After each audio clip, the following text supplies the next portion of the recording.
In the second part of this two-part series, we will continue creating your first webinar. In the first part, I mostly talked about the preparations you need to do before your first webinar. But in the second part, we are going to talk about the big live moment and some things you can do after the webinar has ended. Let's go!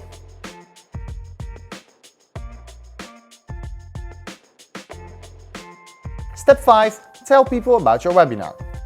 Make sure people know about your webinar by promoting your webinar. Use social media, email newsletters, and any other platform that your audience is active. Create great looking ads to catch their attention. Step 6. Practice your talk. One of the most important things to do is to prep your webinar. Think about what you'll say and do. Get used to using the webinar tool and all of its features so you're comfortable during the live webinar. Step 7. Start your webinar. Now it's time to log into your webinar platform and start your event. Welcome participants, share your screen and start your presentation. Be mindful of time and get people involved by asking questions or doing polls. Yes, thank you Presentation Walter once again, but I've just created a webinar and we are already logged in. So it is time to open up our live event. But before we do that, I also mentioned something about it is very important to prep your webinar. And the best way to prep for your webinar is of course using the mirror. But you don't need a mirror anymore because inside of WebinarGeek there's an awesome function called the dry run. And like it says, it is really a dry run. It isn't automatically recorded and it's just for you and if you have added them, co-presenters and moderators to see and check if everything is working. So go to the top left and press dry run. And then right here we are receiving audio, which is very handy of course to know. Hi, there am I. It already selected the correct webcam. And as you can see, you see a very moving type of fader or slider at the bottom. And that is of course your audio. So as it already said, my microphone is working. So it is time to enter the webinar. It says enter the webinar, but it is a dry run.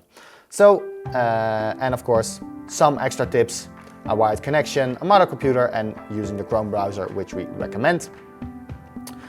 For now, I'm going to enter the webinar. Like it says right here, this session is a dry run, only members and test viewers. You can also invite test viewers to see it from the viewer side to see if polls are, if you are worried about that. You can also invite a test viewer to see, hey, are the polls correctly? Do you see any weird mistakes or something like that? But for now, this is the dry run and this is our streaming app. As you can see right here, I'm the only one on stage. And let's go over the buttons really quick. I am going to start the dry run. And I am now live, but it is dry run, so it's not really the live event. At the bottom right here, you can turn off your video and enable your video once again. Here is your audio. You can mute yourself or unmute yourself. You have a virtual background if you really want to. Here's the option to share your screen. And then, of course, you can start your presentation, which I have right here. Right now, you see me at the bottom, but if we go all the way to settings, you can go to layout settings, and then right here you can even change it so you are almost the same, or you can press it so I am a floating tile right now. And then of course you can select top left, top right, bottom left and bottom right. But for now I think I'm just going to use the grid layout and I want to keep myself pretty big and of course the presentation full as well. Alrighty then you can switch to light theme or dark theme, which is also a very cool feature inside of WebinarGeek. If you go to content, here you can see your slides. You can either click next slide, but you can also use the arrows on your keyboard. I've added a video which of course we can play, and then nothing else besides me is on screen. But I'm going to end the video right here. Interactions, of course, well, like I mentioned, I have a poll. Let's move on to the next one, of course, interactions. And since this is my first webinar, I'm going to set a poll, a new poll template. And of course, I'm going to leave this question as is. Have you watched the webinar before? Which I think it's very funny to ask within a first webinar, because a lot of people probably have watched the webinar, just not yours. So I think I'm just going to leave this as is and press create. So let's start the poll.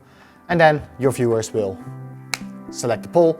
But for now, I think this is well enough of a demo so you know how to create your very first Webinar inside WebinarGeek. Back to presentation, Walter, for the final part. Step 8, say thanks and get feedback. After your webinar, thank everyone who joined. Share any extra content that you've talked about and ask for feedback.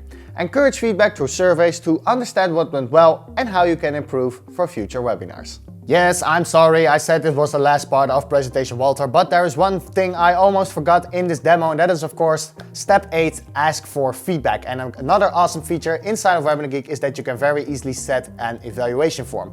So if I press Edit Webinar on my screen, then I go to Webinar, and then here, right here, you have a button, Evaluation. I'm going to create a new evaluation form, and then right here, you need to toggle the evaluation form on. So right now it is active. And then, as you can see right here, thank you for watching. What did you think of the webinar? But of course, you can add text field, text areas, checkboxes, radio button, and even a rating scale. And this is very, very handy, as you can see, because you immediately get feedback from your viewers on how to improve for your future webinar, like Presentation Walter said. That was the last thing that I wanted to show you, because the evaluation form is a very, very great handy feature. We use it a lot to get customer feedback on presentations, or hey, do you want this to be more explained in the next webinar or upcoming webinars, or what do you think about this or this? But this is of course a very basic, simple evaluation form for your first webinar. But you can get a lot of handy feedback and information from just these two questions. What did you think of the webinar and the rating scale? So maybe you don't need any more, but I highly recommend that you use the evaluation form really, really well to gather as much feedback as possible for your upcoming webinars. Now it is time, back to Presentation Walter for the outro. There you go, a simple guide on how to create your first webinar. If you enjoyed this video and you want to learn more about webinars, on how to host them, what gear to use, and what it's like to work at a tech startup, subscribe to our channel. Don't forget to click like on this video and hit the notification bell. And let me know, did you already host your first webinar? Thank you so much for watching, and see you on the next one. Bye!